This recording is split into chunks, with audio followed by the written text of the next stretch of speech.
Bienvenue à la leçon d'apprentissage en ligne acide tranexamique et coagulopathie induite par un traumatisme. Elle a démontré un avantage statistiquement significatif en termes de survie des patients lorsque le TXA était administré dans les 3 heures suivant l'accident. Comme ces processus se déroulent principalement au niveau des parois internes des vaisseaux, on parle ici de dysfonctionnement endothélial. Celui-ci entraîne à différents niveaux une perturbation de l'hémostase systémique, c'est-à-dire de la coagulation sanguine.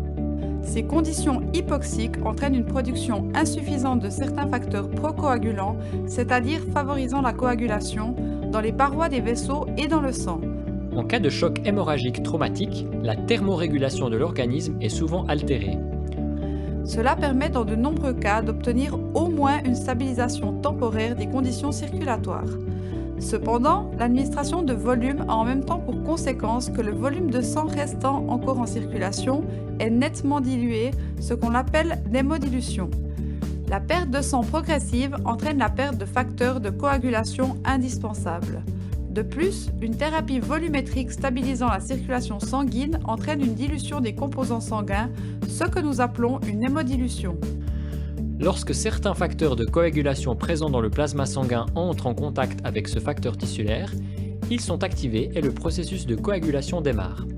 En français, on peut également parler d'activateur tissulaire du plasminogène qui est produit dans les cellules endothéliales de la paroi vasculaire et sécrété par celle-ci.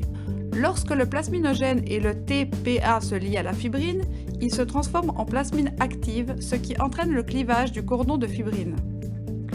La combinaison d'une lésion tissulaire et d'un choc hémorragique entraîne une augmentation de la libération de TPA par l'endothélium chez les patients ayant subi un traumatisme grave, ce qui provoque une réaction fibrinolytique massive. En outre, une voie intraveineuse est mise en place afin de réaliser l'analgésie au moyen de fentanyl ainsi qu'une administration volumétrique adaptée aux besoins. Mais qu'en est-il dans cette situation d'une éventuelle hyperfibrinolyse et de l'administration d'acide tranexamique? Vous l'avez bien compris. Dans ce cas, il y a certes un traumatisme tissulaire évident, mais celui-ci est localisé et peut donc difficilement être classé comme étendu. Si une hyperfibrinolyse est également présente dans le cadre de la coagulopathie induite par un traumatisme, l'acide tranexamique est un médicament très efficace.